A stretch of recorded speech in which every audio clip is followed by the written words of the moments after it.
What happens when fear and prejudice collide in the middle of a life-threatening storm? Meet Marcus Grant, a skilled black airline pilot who's worked his entire life to prove he belongs in the cockpit. On a routine flight, Marcus faces open hostility from a passenger, Jonathan Halea, a man blinded by his own biases. But as an intense storm shakes the plane and fear rises among the passengers, it's Marcus' courage, precision, and leadership that stand between them and disaster. Will Jonathan's prejudice put everyone at risk, or will the storm force him to confront the truth? You won't want to miss this gripping story of resilience, tension, and the power of human connection. If you're ready for an unforgettable journey, hit that subscribe button, turn on notifications, and share your thoughts in the comments below. What would you do in Jonathan's shoes? Let's get into the story.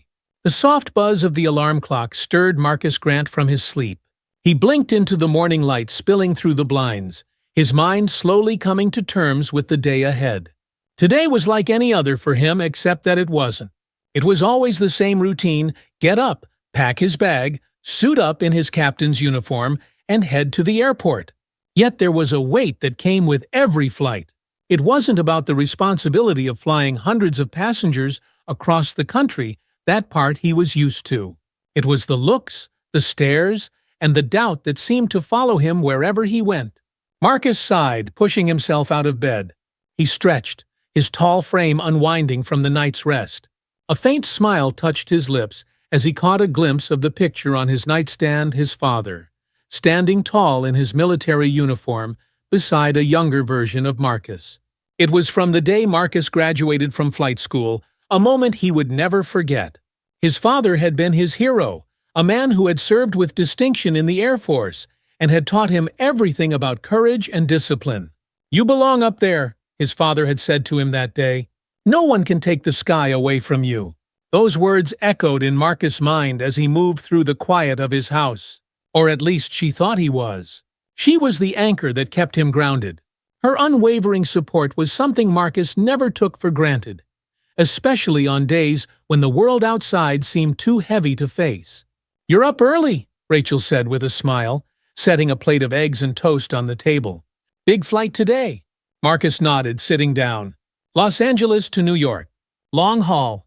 Rachel gave him a knowing look. "You'll be great. Like always." He reached for her hand, appreciating the calmness she brought to his life. "Thanks, babe." "Where's David?" she muttered under her breath. As they shared a quiet breakfast, Marcus' thoughts drifted. Flying was his passion, there was no doubt about that. But there was always something more that lurked beneath the surface. It wasn't just about piloting a plane, it was about proving, time and time again, that he deserved to be there. At Los Angeles International Airport, the day was just beginning. Travelers bustled through the terminals, dragging suitcases and sipping on overpriced coffee. Marcus walked briskly through the staff entrance, his crisp navy blue uniform attracting a few admiring glances from other employees. The insignia on his chest, a silver pair of wings, glinted under the fluorescent lights. The world tilted as she unfolded it, and she had to blink to focus on David's messy handwriting. It wasn't just a symbol of his profession, it was a reminder of everything he had overcome. As he approached the gate for Flight 372, he felt the familiar buzz of energy that always accompanied the moments before a flight. Tom Green, his co-pilot, stood near the check-in desk, chatting casually with one of the flight attendants. "Morning, Captain," Tom greeted with a grin, nodding toward Marcus. "Ready for another smooth flight." Marcus chuckled, feeling at ease with Tom's relaxed demeanor. They had flown together several times, and there was an unspoken bond between them. Tom respected Marcus' skill, and Marcus appreciated Tom's unwavering support. "Always," Marcus replied, his voice steady. "Just another day at the office." As they went over the pre-flight checks, Marcus' sharp eyes scanned the documents and controls with precision. Everything seemed in order, and it looked like they were in for clear skies for most of the journey. But as he reviewed the weather reports, his brow furrowed. There was a storm system developing over the Midwest, something to keep an eye on. "It'll be fine," Tom said, noticing Marcus' slight pause. "We'll fly over it if it gets too rough." Marcus nodded. "Yeah, let's just stay ahead of it." As Marcus and Tom completed their checks, the boarding process began. Passengers filed in, most of them too engrossed in their phones or conversations to pay much attention to the cockpit. But there was one man, Jonathan Hale, who couldn't ignore what he saw. Jonathan Hale was a seasoned traveler, his job in finance requiring him to jet-set across the country frequently. He was used to flying first class, where comfort and luxury were expected. But today, something caught his eye that made him uncomfortable. It was Marcus. Hale watched as Marcus walked past him during the boarding process. There was a flicker of disbelief in his eyes as he realized that the captain, the person in charge of his safety at 35,000 feet, was a black man. Jonathan shifted uneasily in his seat, his face tightening. He flagged down a flight attendant, his voice low but demanding. "Excuse me, but is that man the pilot?" The flight attendant, caught off guard, smiled politely. "Yes, that's Captain Grant. Has one of our best." Jonathan's frown deepened. "I don't feel comfortable with that. Is there someone else in charge?" The attendant's smile faltered, but she maintained her professionalism. "Captain Grant is fully qualified, sir. There's no need to worry." But Jonathan wasn't convinced. He had grown up in a world where certain things were just understood, and having a black man in such a position of authority unsettled him in ways he wasn't even fully aware of. Marcus, catching the tail end of the conversation as he made his final checks near the gate, felt a familiar pang of frustration. He had encountered passengers like Jonathan before, those who couldn't see past the color of his skin to recognize the skills and dedication he brought to his job. But Marcus had long learned to rise above these moments.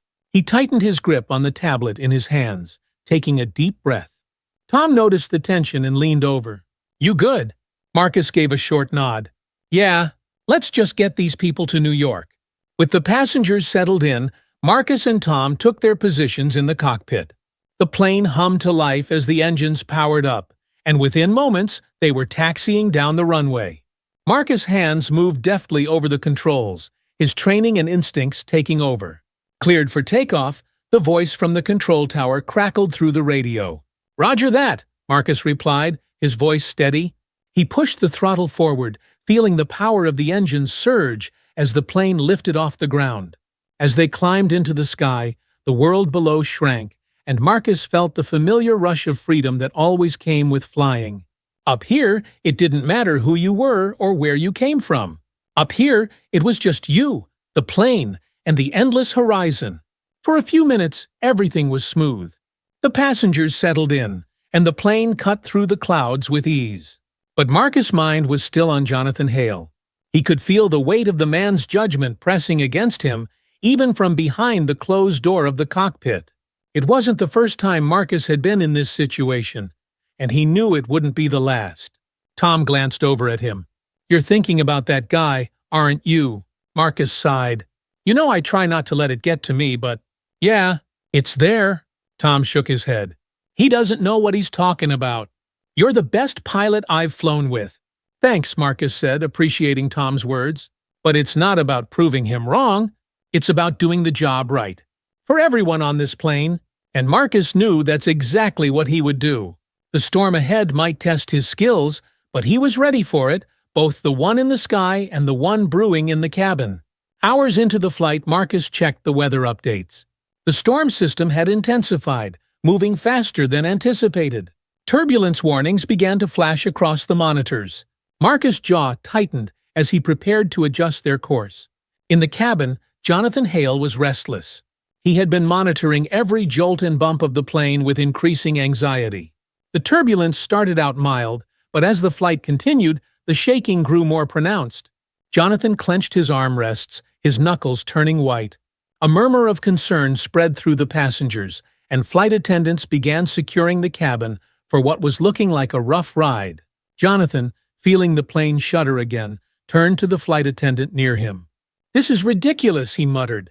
"Does that pilot know what he's doing?" The attendant, maintaining her professionalism, nodded. "Captain Grant has everything under control, sir. We're just hitting some turbulence." Jonathan's frustration bubbled to the surface. "Well, I don't trust him." The steady hum of the engines provided a false sense of calm as Flight 372 cruised at 35,000 feet. Outside, the horizon darkened, thick clouds gathering like an ominous wall. Marcus' attention was glued to the radar, where the storm system ahead glowed a vibrant, angry red. "Looks like we're in for a bumpy ride," Tom said, his eyes flicking to the same screen. "Yeah?" Marcus muttered, calculating the safest course of action. "Well, adjust our altitude. Try to avoid the worst of it." He took a deep breath, tapping into his years of experience. The storm was fierce, but nothing he hadn't faced before. It was the human element, the unpredictability of passengers like Jonathan Halathat often posed the greater challenge. Over the intercom, Marcus spoke with calm authority. "Ladies and gentlemen, this is your captain speaking. We're approaching some turbulent weather ahead, so please remain seated with your seatbelts fastened. We'll do our best to make this as smooth as possible, and we appreciate your cooperation." The announcement was meant to reassure, but in first class, Jonathan Hale shifted uncomfortably in his seat. The plane had begun to rattle slightly, and every jolt felt magnified to him. He glanced at the flight attendant nearby, irritation creeping into his voice. "That storm sounds bad. How do we know he's capable of handling it?" Jonathan asked, his voice low but sharp. The attendant, Melissa, forced a polite smile, already familiar with his complaints from earlier. "Captain Grant is highly experienced, sir. Please rest assured you're in good hands." Jonathan scowled. "We'll see about that." As the plane approached the edge of the storm, the turbulence increased. What started as small shakes grew into more violent jolts, and soon the seatbelt sign was permanently on. The plane dipped suddenly, causing gasps to ripple through the cabin.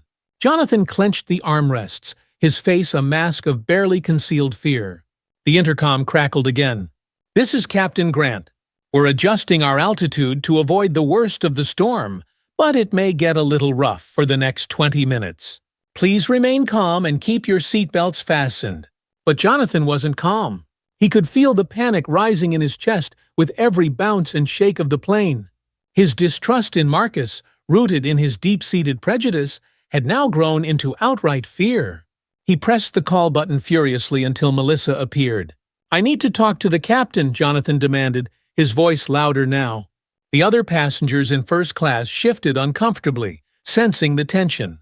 "I'm sorry, sir, but the captain is busy flying the plane right now," Melissa replied diplomatically, though her patience was wearing thin. Jonathan's voice rose, loud enough for others to hear. "Busy. Has endangering all of us. Look at this. This plane is shaking like it's about to fall out of the sky. How do you know he even knows what he's doing? We need a real pilot in there." Melissa stood frozen, caught between her professionalism and the inappropriate outburst. Passengers nearby were now fully aware of the confrontation, some whispering nervously. In the cockpit, Marcus and Tom were working methodically, adjusting their altitude and speed as the storm closed in around them. Lightning flashed intermittently outside the windows, but Marcus remained calm, focusing on his instruments. Suddenly, a voice came through Marcus' headset, the lead flight attendant, Megan. "Captain, I've got a passenger in first class who's becoming a bit of a problem," Megan said, trying to keep her tone light despite the situation. "Hez demanding to speak to you and questioning. Well, your ability to handle the storm." Marcus closed his eyes briefly, irritation prickling at him. He knew exactly who it was. Tom glanced over, concern on his face. "Hale?" "Yeah," Marcus confirmed, taking a breath to steady himself. "Let me handle it." Switching to the cabin intercom, Marcus spoke directly to Jonathan. "Mr. Hale, this is your captain speaking. I understand your concerns, but I assure you that my crew and I are fully prepared for the current weather conditions. Please trust that we are doing everything necessary to ensure a safe flight." There was silence in the cockpit after the message, the only sound the rumble of the engines and the faint roar of the storm outside. Marcus focused back on the controls, but he could feel the knot tightening in his stomach. No matter how much experience or skill he had, there would always be people like Jonathan, who couldn't see beyond their own biases. Back in first class, Jonathan fumed. The captain's words did little to calm him. In fact, they had the opposite effect. The turbulence worsened as the plane hit another pocket of rough air, causing passengers to gasp and grab their armrests. Jonathan couldn't take it anymore. His fear exploded into anger, and he stood up, ignoring the seatbelt sign as he stormed toward the front of the plane. Melissa quickly intercepted him. "Sir, you need to sit down and fasten your seatbelt. It's not safe to be up right now." Jonathan glared at her. "Not safe? You're telling me it's not safe while that man is flying us straight into a storm?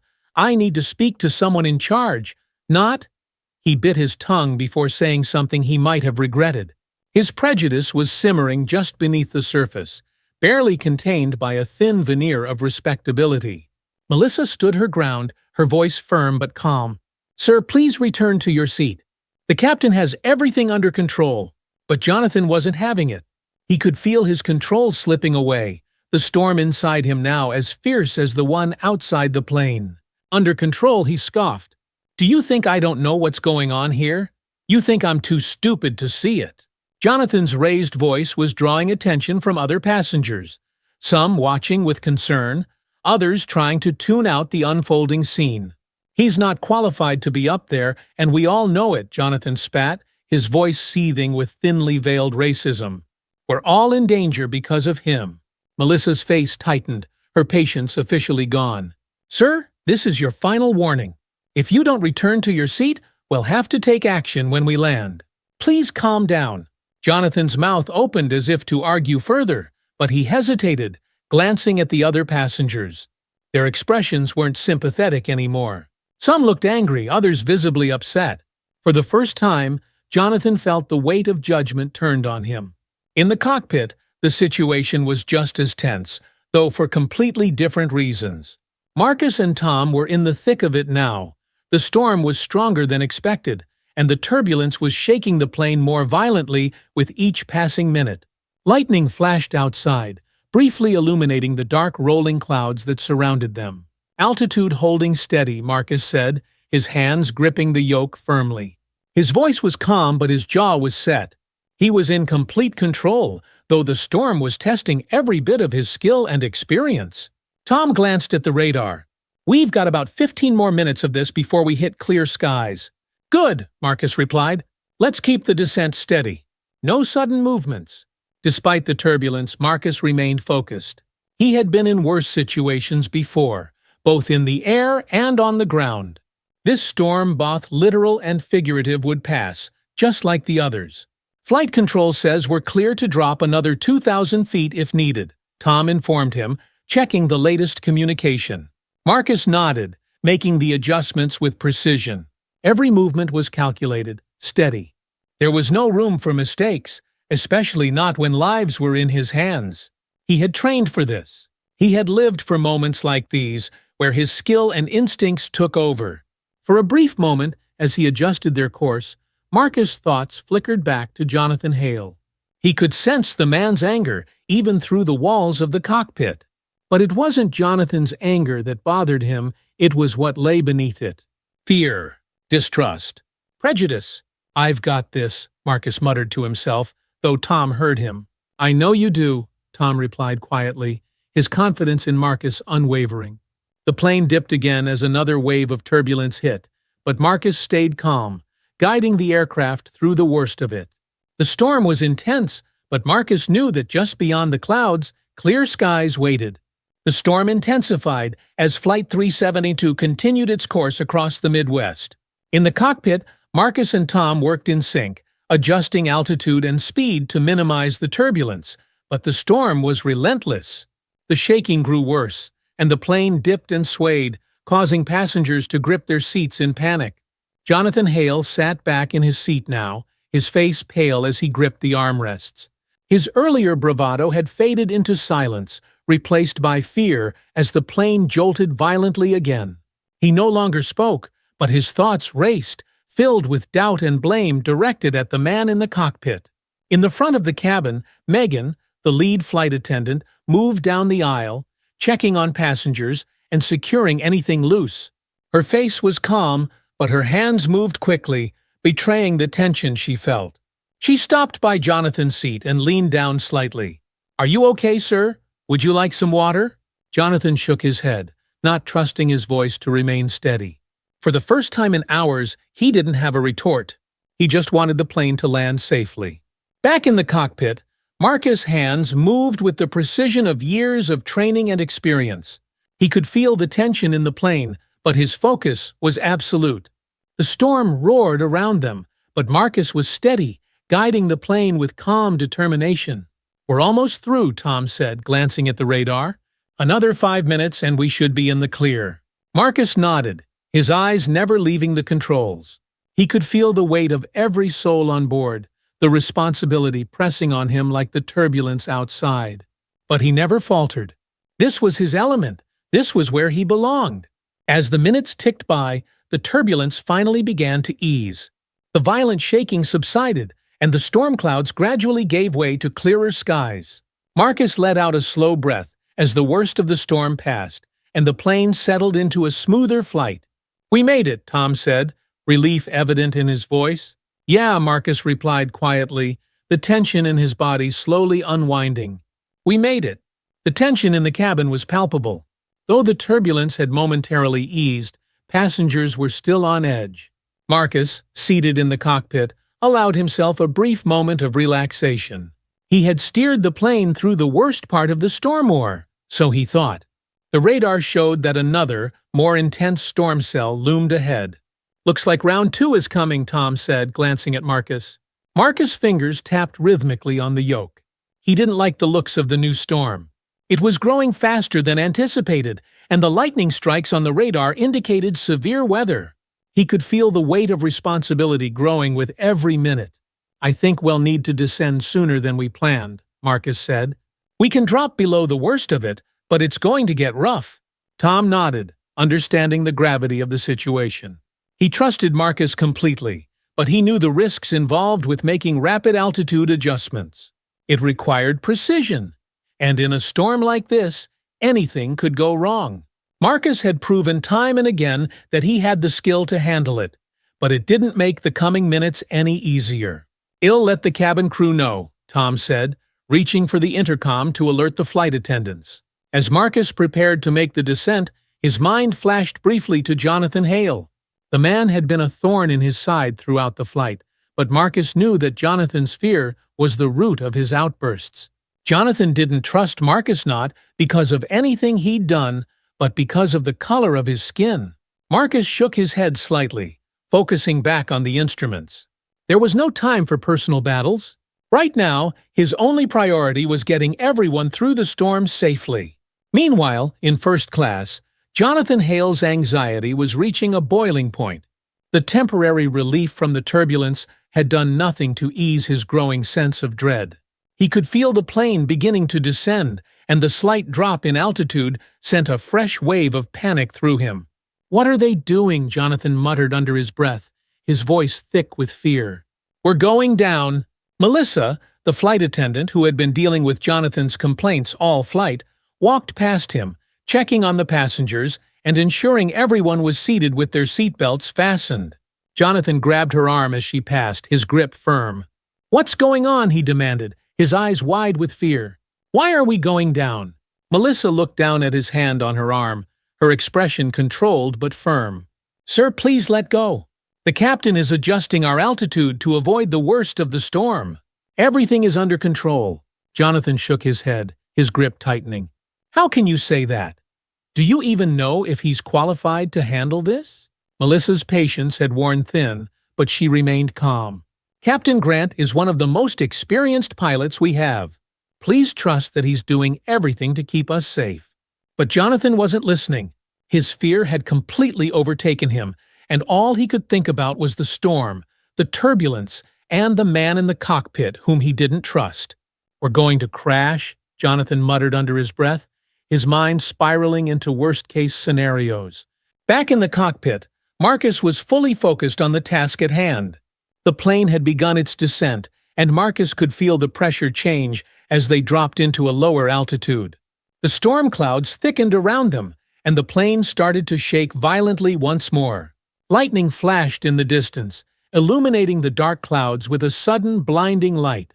The rumble of thunder echoed through the cockpit, and Marcus could hear the wind howling outside as they moved deeper into the storm. "Hold steady," Marcus muttered to himself, his hands firm on the controls. His body was tense, but his mind was calm, calculating each move with precision. Every adjustment to the plane's altitude, speed, and direction was done with expert care. He knew that one wrong move could send the plane into a dangerous situation, but he had complete confidence in his ability to navigate through it. "Crosswinds are getting stronger," Tom said, his voice steady but tight with concentration. "I see it," Marcus replied. "We're holding at 30,000 feet. Let's ride this out for a bit longer." The plane lurched suddenly as another wave of turbulence hit, shaking the cabin violently. Marcus could hear the passengers in the back gasping in fear, but he kept his focus entirely on the instruments. "We're going to have to drop lower," Marcus said after a few tense moments. "The storm's only getting worse up here." Tom nodded, already adjusting the controls. "I'm with you." As the plane continued its descent, the storm intensified. Rain lashed against the windows, and the turbulence became almost constant. Marcus' knuckles were white as he gripped the yoke, fighting to keep the plane steady. Outside the cockpit, the situation in the cabin was growing increasingly chaotic. The passengers were terrified, clutching their armrests and praying for the turbulence to end. Flight attendants moved quickly through the aisles, securing loose items and offering words of reassurance, but even they were struggling to maintain their composure. In first class, Jonathan Hale's fear had finally overtaken him completely. His heart pounded in his chest, and sweat beaded on his forehead. Every jolt and shudder of the plane sent a fresh wave of terror through him. He could no longer contain his fear. "This is madness," he shouted, standing up despite the seatbelt sign still glowing overhead. "We're going to crash. We're all going to die because of that man." Passengers around him recoiled, some staring in shock at his outburst, while others looked away, hoping to avoid being drawn into the chaos. Melissa rushed over, her face tight with urgency. "Sir, you need to sit down immediately. You're putting yourself and everyone else in danger." But Jonathan was beyond reasoning. His fear had twisted into anger, and he was no longer in control. "I want to speak to the captain," he yelled. "He's going to kill us all. Someone needs to do something."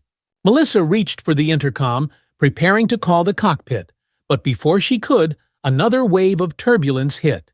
The plane shuddered violently, and Jonathan stumbled, his outstretched hand grasping onto a nearby seat to steady himself. Melissa seized the moment, her voice sharp with authority. "Sir, if you don't sit down right now, I'll have you restrained. We are in the middle of a severe storm, and you are endangering the safety of everyone on this flight." Jonathan's eyes flashed with anger, but the fear in his gut finally overpowered him. With a snarl of frustration, he dropped back into his seat, his hands trembling as he fumbled to fasten his seatbelt. Melissa quickly moved away, her heart pounding. She had dealt with difficult passengers before, but nothing like this. The storm outside was bad enough, but Jonathan's behavior had escalated the tension to a dangerous level. In the cockpit, Marcus could feel the full force of the storm bearing down on them. The turbulence was unlike anything he had ever experienced, and the wind was howling so loudly that it drowned out the noise of the engines. "We need to descend another 2,000 feet, Marcus said, his voice tight with concentration. "We can't stay in this altitude for much longer." Tom glanced at the radar. "It's going to be tight. We've got heavy wind gusts coming from the east." Marcus nodded. "I know, but we don't have a choice." As the plane began its descent, the turbulence intensified. The plane was shaking so violently that it felt as though the entire aircraft was being tossed around like a toy in the wind. Marcus' hands were steady on the yoke, his focus unshakable. The storm was testing every ounce of his skill, but Marcus wasn't backing down. He had trained for this. He had faced worse. He would get these passengers through it safely, no matter what. In the cabin, Jonathan sat frozen in his seat, his heart racing as the plane shook violently around him.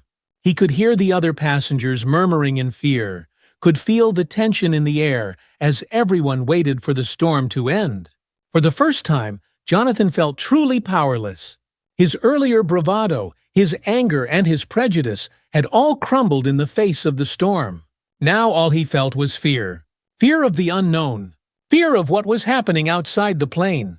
Fear that he might not make it through this alive. Jonathan's mind raced back to his earlier outburst, to the words he had said about Marcus. He had been so quick to judge, so quick to assume that Marcus wasn't capable of handling the situation. But now, as the plane fought its way through the storm, Jonathan realized that his fear had blinded him. He had let his prejudice control him, and now he was paying the price. Marcus' eyes flicked to the radar, then back to the horizon. They were almost through the worst of it. The storm was beginning to break, the clouds thinning as they descended to a safer altitude. "We're nearly there," Marcus said, his voice calm but firm. "Just hold steady for a little longer." The plane shook again as a final wave of turbulence hit, but Marcus didn't falter. His hands moved with precision, guiding the plane through the last remnants of the storm. And then, just as suddenly as it had begun, the turbulence stopped. The clouds parted, and the storm was behind them. "We're clear," Tom said, letting out a breath he hadn't realized he was holding. Marcus nodded, his grip on the yoke relaxing as the plane settled into a smooth, steady flight. He could feel the tension in his body beginning to ease, but he knew that the emotional weight of the last hour would linger. "We made it," Marcus said quietly, his voice filled with quiet relief. In the cabin, a collective sigh of relief swept through the passengers. The storm was over, and they had made it through safely. Some clapped softly, others simply leaned back in their seats, exhausted from the tension. Jonathan Hale sat in silence, his mind racing as he processed everything that had happened. His hands were still trembling, but it wasn't just from fear. It was from shame. Shame at how he had acted. Shame at the things he had said. For the first time in his life, Jonathan felt truly small. He had judged Marcus, not on his skill or his professionalism, but on the color of his skin. And now, sitting in his seat after surviving the worst storm of his life, Jonathan realized just how wrong he had been. Marcus had saved them. He had navigated the plane through a storm that could have easily gone wrong. And he had done it with a calm, steady hand, despite the hostility he had faced from people like Jonathan. Jonathan swallowed hard, his throat tight with emotion. He had a lot to think about. The gentle hum of the plane's engines filled the cabin as Flight 372 cruised toward New York City. The storm was long behind them now, but the tension remained thick in the air. Passengers, though outwardly calm, carried the weight of the storm's terror in their eyes. Relief mingled with exhaustion as they realized they were safe, but many were still coming down from the high emotions of the journey. In the cockpit, Marcus allowed himself a rare moment of quiet reflection. His hands moved with the grace of habit as he made minor adjustments to the plane's course. Though his mind was focused on the upcoming landing at JFK International Airport, part of him lingered on what had happened during the flight. The storm was intense, yes, but he'd handled it. What gnawed at him was Jonathan Hale. The man's voice, filled with anger and fear, had been impossible to ignore. Marcus had heard that kind of fear before, masked as contempt and prejudice. It wasn't new. What was new, however, was the intensity of Jonathan's outburst. Few passengers had ever confronted Marcus so openly about his race, but Marcus knew that in the world he lived in, it was only a matter of time before it happened again. It always did. Still, Marcus kept his focus. The flight was nearly over. He had a job to finish. "Gear down," Tom said, his voice calm as they began their final descent into New York. Marcus nodded, adjusting the controls with precision. "Gear down," he echoed, his eyes trained on the horizon. The lights of New York City appeared in the distance, shimmering through the early evening dusk. Marcus felt the familiar pull in his chest, the combination of relief and satisfaction that came with every successful flight. He had guided the plane through a storm, through turbulence both literal and emotional, and they were nearly home. As the plane descended toward the runway, the passengers finally began to relax. The worst was behind them, and now they could see the lights of the city below. People stirred in their seats, murmuring to each other in low tones. Some exchanged relieved smiles, while others remained quiet, lost in their own thoughts. Jonathan Hale sat stiffly in his seat, his hands still gripping the armrests. He stared out the window, watching the lights of New York grow larger as they approached the airport. His body was tense, but the panic that had gripped him during the storm had faded, replaced by a heavy, gnawing sense of shame. He had behaved like a fool. Worse than that, he had allowed his fear and prejudice to dictate his actions. And now, after everything that had happened, Jonathan was left with the uncomfortable realization that his anger and distrust had been misplaced. Marcus Grant, the man he had doubted so fiercely, had saved them all. He had guided the plane through a storm that could have easily taken them down. And he had done so with a calmness and skill that Jonathan couldn't deny. Jonathan swallowed hard, his throat tight. He had been wrong. There was no denying it now. He had judged Marcus based on nothing but the color of his skin, and he had been proven horribly, embarrassingly wrong. Marcus guided the plane down smoothly, the wheels touching the runway with barely a bump. The engines roared as they slowed to a safe taxiing speed, and the plane rolled toward the gate. Inside the cockpit, Marcus felt the tension finally leave his body. He had done it. The flight was over, and they had arrived safely. "Nice job, Captain," Tom said with a grin, his admiration clear in his voice. "That was one hell of a storm." Marcus smiled faintly. "Thanks. You did great too, Tom." The camaraderie between them was genuine, built over years of flying together. But Marcus knew that today had been more than just another flight. Today, he had been tested in ways that went beyond the storm. And like always, he had risen above it. As the plane rolled to a stop at the gate, Marcus turned to Tom. "Let's wrap this up and get these people home." "Roger that," Tom replied, starting the shutdown procedures. The cabin filled with the usual post-flight sounds, seatbelts unclicking, overhead bins opening, passengers gathering their belongings. Relief swept through the plane like a wave, the tension slowly ebbing away as people prepared to disembark. But Jonathan Hale wasn't moving. He remained in his seat, his hands resting loosely in his lap. His mind raced with conflicting emotions, shame, regret, and something else he wasn't quite ready to name. He had been wrong about Marcus, that much was clear. But how could he fix it? Could he fix it? He didn't know. As the other passengers began filing out, Jonathan hesitated. His instincts told him to leave, to escape without having to face Marcus again. But something deeper told him that he needed to stay. "I've regretted it every day since." Jonathan swallowed, his heart pounding in his chest. And then, with a deep breath, he stood and made his way toward the front of the plane. At the cockpit door, Marcus stood beside Tom, greeting the passengers as they disembarked. Most offered polite smiles and murmured thanks, their faces still tinged with relief from the harrowing flight. Marcus returned their smiles with quiet professionalism, his mind already starting to shift toward the next leg of their journey. But then Jonathan Hale appeared. Marcus' expression remained neutral as Jonathan approached, though he could sense the hesitation in the man's step. Jonathan's face was pale, his mouth set in a tight line, and his eyes were downcast as though he couldn't quite bring himself to look Marcus in the eye. For a long moment neither man spoke. Then, finally, Jonathan cleared his throat, his voice shaky but determined. "Two just wanted to say thank you. You saved us." Marcus nodded, his expression calm but unreadable. "It's my job, sir." Jonathan swallowed hard, his throat tight with shame. I know what I said earlier. And I was wrong. I was completely wrong." His voice broke slightly, the weight of his own words settling on him like a heavy burden. I shouldn't have judged you. I let my fear, my ignorance get in the way. And for that, I'm sorry."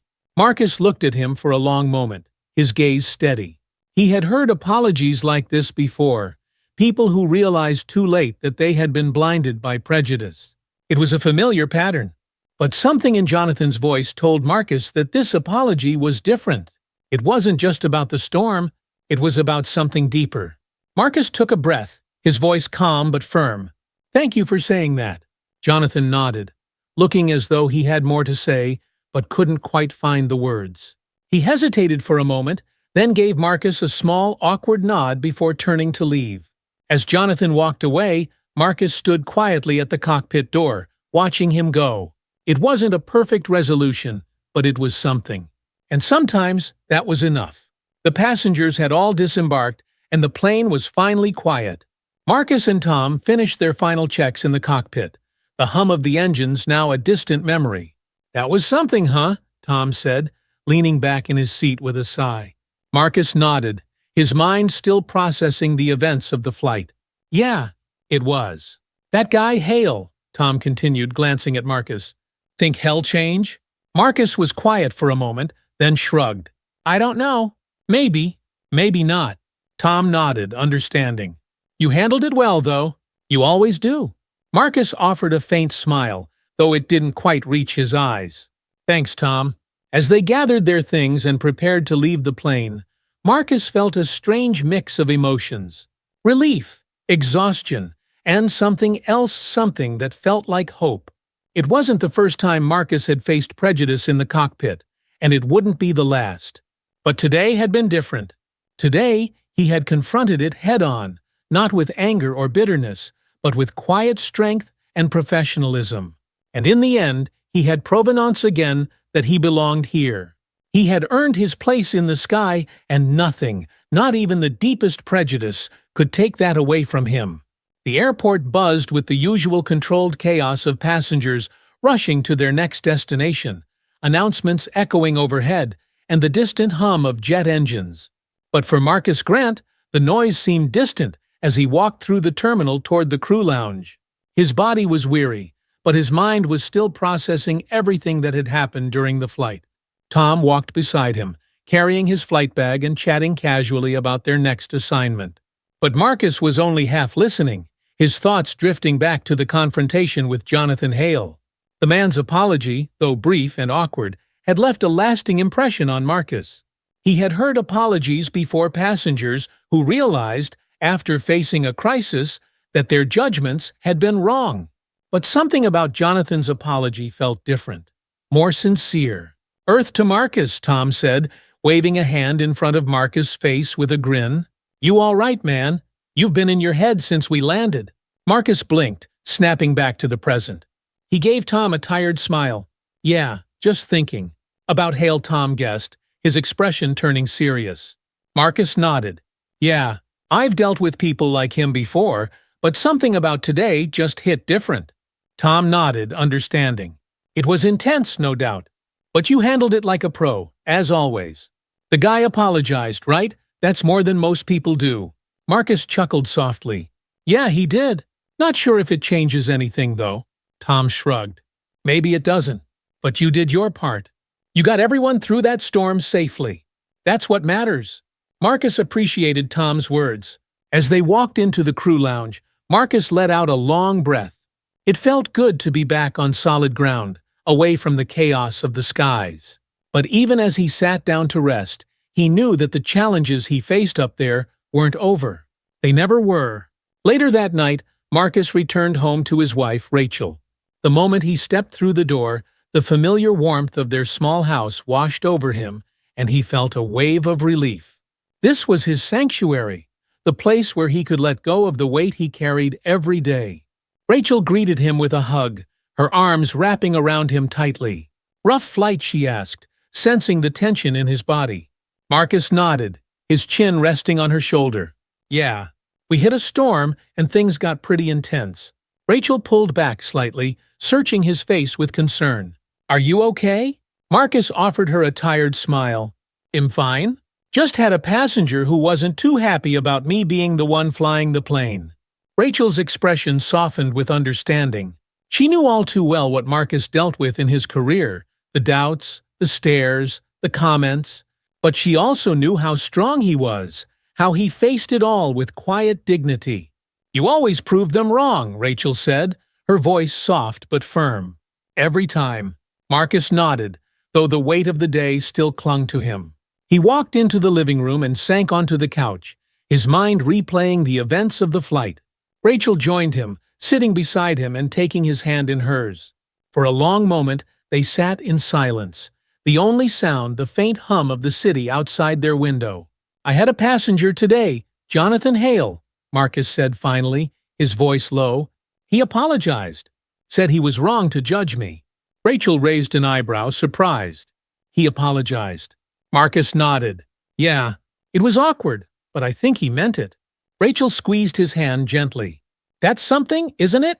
Yeah, Marcus said quietly, though his mind was still unsettled. But it shouldn't take a near disaster for people to realize that I'm just as capable as anyone else." Rachel leaned her head against his shoulder, her voice soft with empathy. "I know. It's not fair.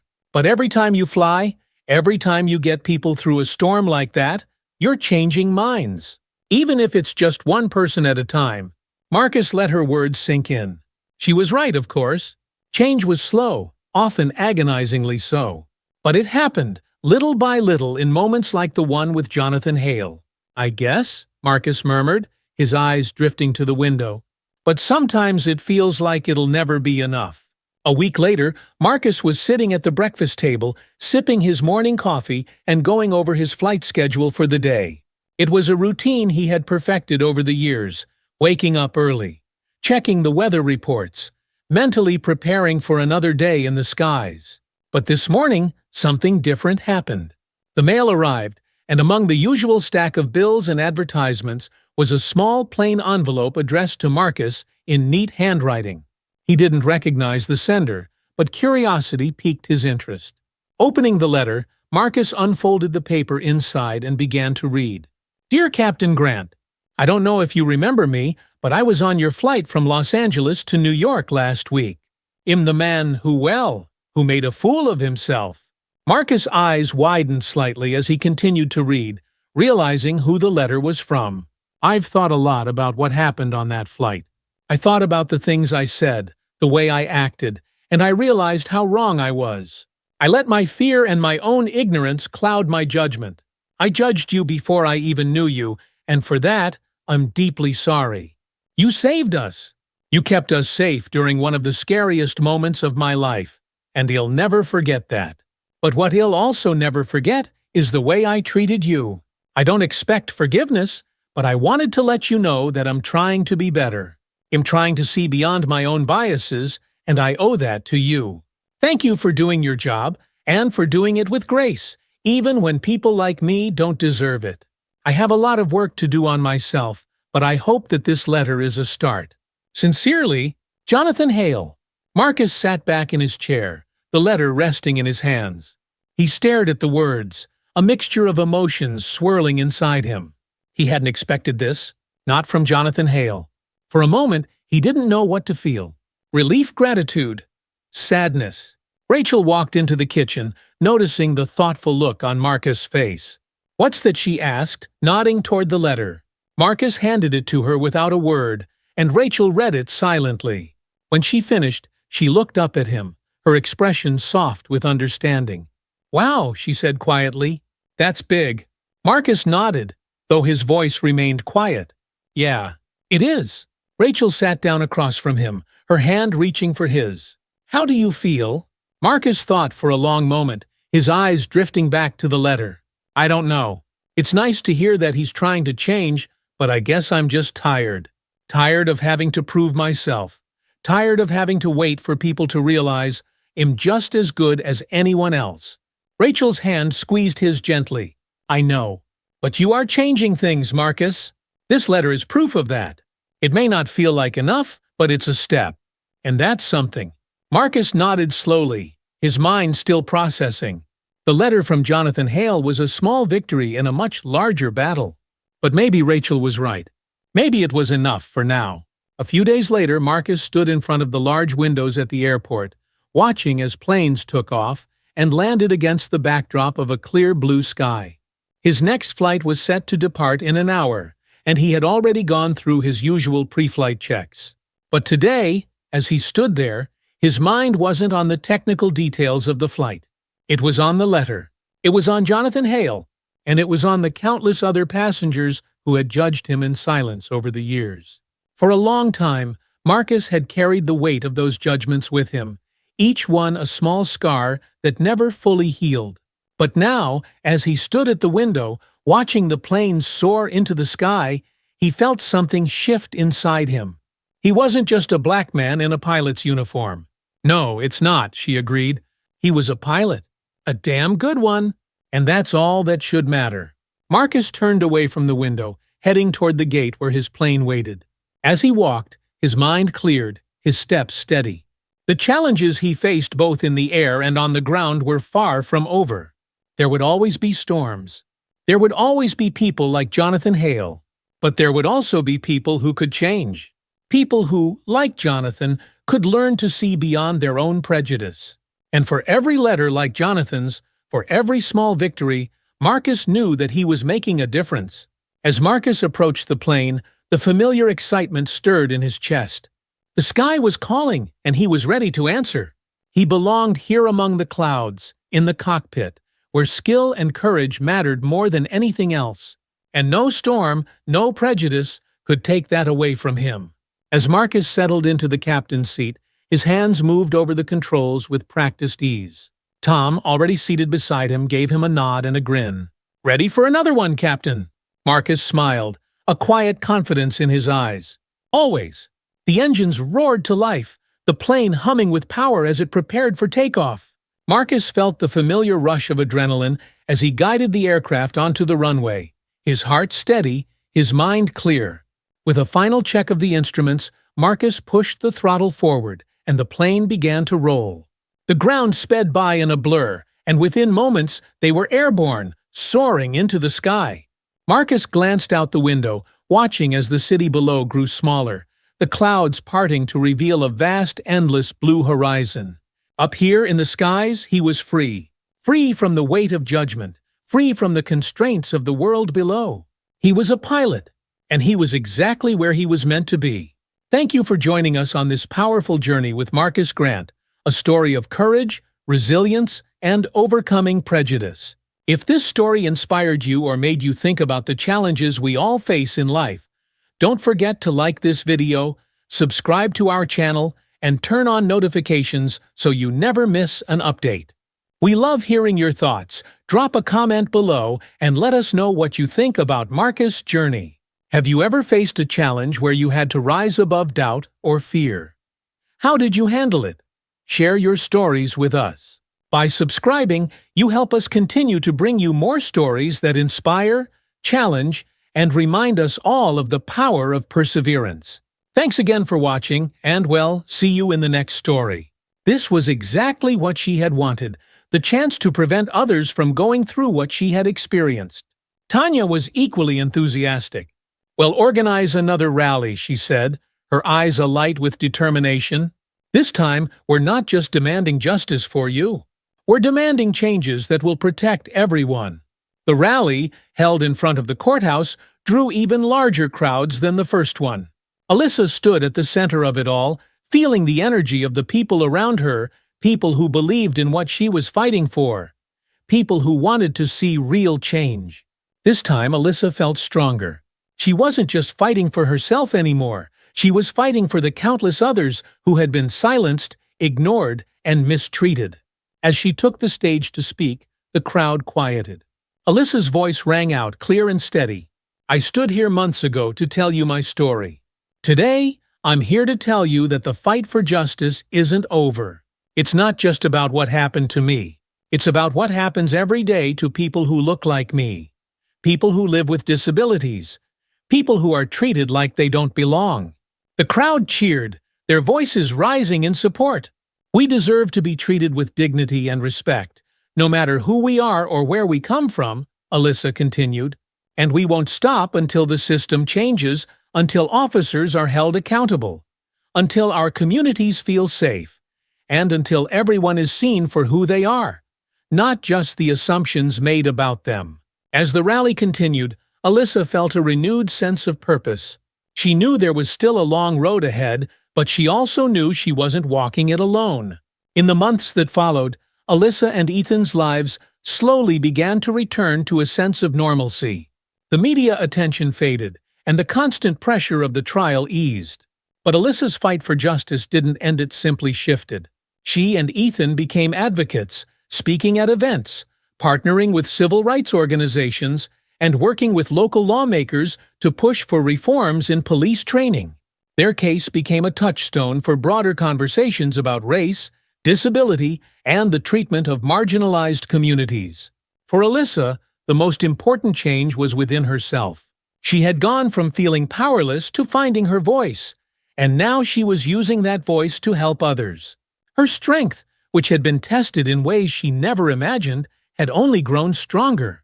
One evening, as Alyssa and Ethan sat on the porch watching Marcus play in the yard, she felt a sense of peace that had eluded her for so long. "I didn't think we'd get here," Alyssa said quietly, leaning her head against Ethan's shoulder. Ethan smiled, wrapping his arm around her. "We've come a long way." Alyssa watched Marcus laugh and run, her heart swelling with love for him. "Do you think he'll remember what happened?" she asked softly. Ethan thought for a moment. "Maybe. But if he does, he'll remember how strong you were, how you stood up for yourself and for him." Alyssa smiled, wiping a tear from her cheek. "I just want him to know that we did the right thing." "He knows," Ethan said gently. "We all know." Months turned into a year, and while the initial urgency of the trial had passed, the changes that Alyssa and Ethan had fought for were starting to take root. The police department, under pressure from the public and local leaders, began implementing new training protocols. Officers were required to undergo sensitivity training focused on racial bias and disability awareness. It wasn't a complete overhaul, but it was a step in the right direction. Alyssa and Ethan continued to speak out, using their platform to raise awareness and push for further reforms. They met with other families who had experienced similar injustices, offering support and guidance. One day, as Alyssa was preparing for another speaking event, she received an unexpected call from the police department's new chief, who had been brought in after the fallout from the trial. "I wanted to reach out to you personally," the chief said, his tone respectful. "I know the department has a long way to go, but I want you to know that we're committed to making things better. What happened to you should never have happened, and we're working to ensure it doesn't happen again." Alyssa was taken aback by the call. It wasn't a formal apology, but it was the closest thing to acknowledgement she had received from the department since the trial. "Thank you," Alyssa replied, her voice steady. "I appreciate that. But I'll be watching closely to make sure those changes happen." The chief chuckled lightly. "I wouldn't expect anything less."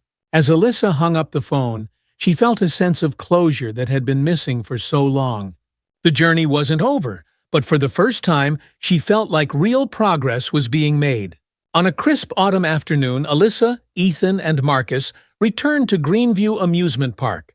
It had been over a year since the confrontation, and though Alyssa had been reluctant to return, Ethan had convinced her that it was time to reclaim the space that had once brought them so much pain. As they walked through the gates, Alyssa felt a mix of emotions. Memories of that day flooded her mind, but alongside them came a sense of strength. She had faced her fear, fought for justice, and emerged stronger on the other side. "Mom, can we go on the Ferris wheel?" Marcus asked, his voice filled with excitement. Alyssa smiled down at him, her heart swelling with pride. "Of course we can," she said.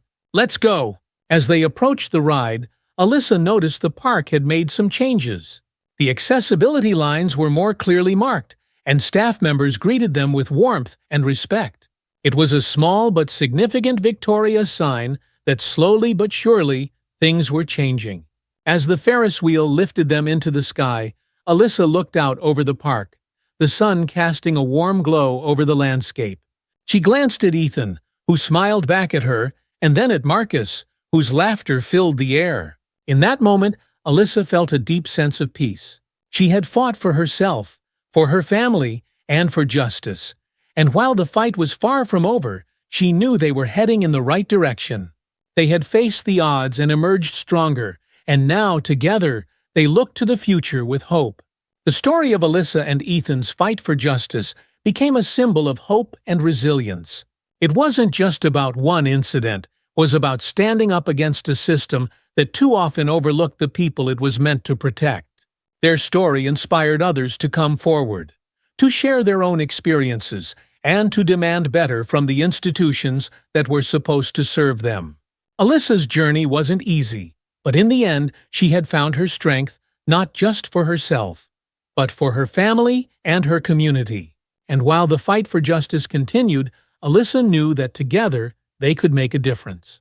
Thank you for watching this powerful story. If Alyssa's journey for justice and resilience inspired you, don't forget to subscribe to our channel for more stories that spark hope and bring light to issues that matter.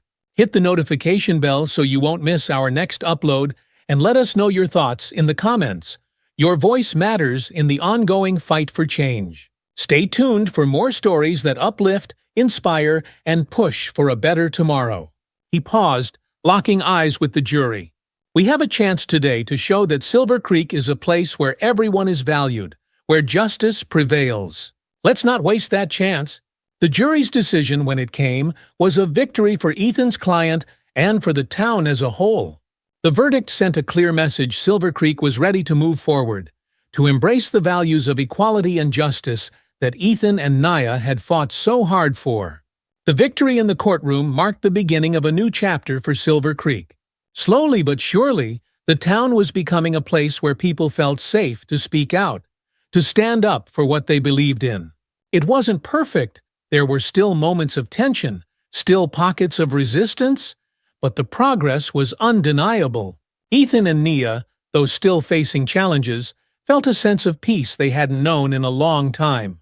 They had fought for their love, for justice, and for the future of Silver Creek, and now they were seeing the fruits of their labor. One evening, as they sat together on their porch, watching the sun dip below the horizon, Ethan turned to Nia, a soft smile on his lips. "You know," he said, his voice filled with affection, "when I first met you, I had no idea how much my life would change." Nia chuckled, resting her head on his shoulder. "You had no idea how much you'd change mine." Ethan wrapped his arm around her, pulling her close. "We've come so far. Sometimes I still can't believe everything we've been through." Nia nodded, her heart full. "It hasn't been easy, but I wouldn't trade it for anything." As they sat together, the quiet of the evening surrounding them, Nia thought about the journey they had been on, the battles they had fought, the love they had shared, and the future they had helped create.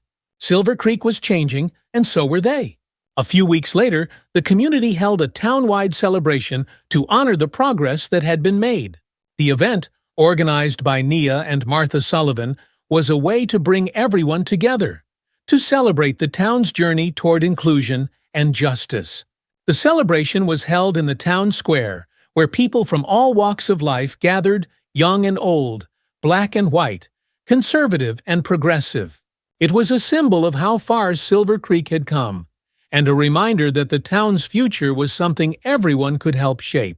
As the sun set over the square, Ethan and Nia stood together on the main stage, looking out at the crowd. The atmosphere was warm and joyful, filled with laughter and music.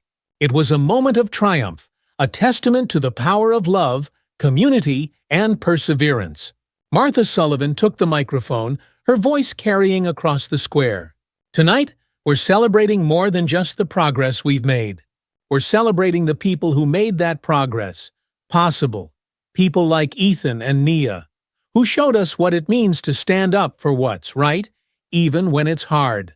The crowd erupted in applause, and Nia felt tears prick the corners of her eyes. She hadn't done this for recognition, but hearing the town come together in support of the changes they had fought for filled her with a sense of pride and fulfillment. As the night wore on, Ethan and Nia danced together under the stars, surrounded by friends, family, and neighbors. The future, once uncertain, now felt bright with possibility. And though there were still challenges ahead, they knew they would face them together, just as they always had. As the years passed, Silver Creek continued to evolve, becoming a beacon of hope for other towns grappling with the same struggles. Ethan and Nia's love story became part of the town's legacy, a symbol of what could be achieved when people refused to back down in the face of adversity. Their journey wasn't just about love, it was about standing up for justice, for fairness, and for the belief that everyone, no matter their background, deserved to be treated with dignity and respect. In the end, Silver Creek had become a place where people from all walks of life could live, love, and grow. And though the road had been long and hard, it had been worth every step. Ethan and Nia, together, had built a legacy of love and hope, one that would endure for generations to come. If you enjoyed this story and want to hear more about love, justice, and the power of standing up for what's right, don't forget to hit the subscribe button and turn on notifications. By subscribing, you'll stay updated on all our latest content. Thanks for your support, And remember, love and justice always prevail. He stood up and walked over to the window, looking out at the world beyond. The sunlight filtered through the trees, casting long shadows across the yard. It was a beautiful day, full of possibility. And as Derek looked out, he felt a deep sense of hope for the future, not just for himself and his family, but for the world they were all helping to shape. Mia and Marcus ran into the room, their laughter filling the air as they played a game of tag around the furniture. Jessica followed close behind, her smile bright and warm. Derek turned away from the window and watched his family, feeling a deep sense of contentment. They were his reason for everything, for standing tall in the face of adversity, for sharing his story, for doing his part to make the world a better place. And as he looked at their faces, full of love and laughter, Derek knew that the future was bright. It wouldn't always be easy, but it was full of potential, full of opportunities to learn, to grow, and to create a world where empathy and understanding prevailed. In the end, that was all he could ask for. As the day wound down, Derek sat back at his desk, reflecting on everything that had transpired over the last few months. From the confrontation at the electronics store to the inspiring conversations with young people, he had witnessed firsthand how one small action could create lasting change. Every step forward mattered. He logged into his blog and drafted another post, this time focusing on the idea of speaking out, of standing up for what's right. He knew there was more work to do, always more people to reach, more stories to tell. But he felt confident that he was on the right path. As Derek prepared to hit publish, he paused, thinking of everyone who had been following his journey. If you've been inspired by this story and want to be part of a community that stands up for empathy, justice, and change, don't forget to subscribe to the blog. Join the conversation, share your thoughts, and stay tuned for more stories about making a difference one step at a time. Together we can build a future that's brighter for everyone. Satisfied, Derek hit the publish button and leaned back in his chair. The work wasn't done, but with every new subscriber, every person who read and connected with his message, he knew they were getting closer to the world they all deserved. And that was worth everything.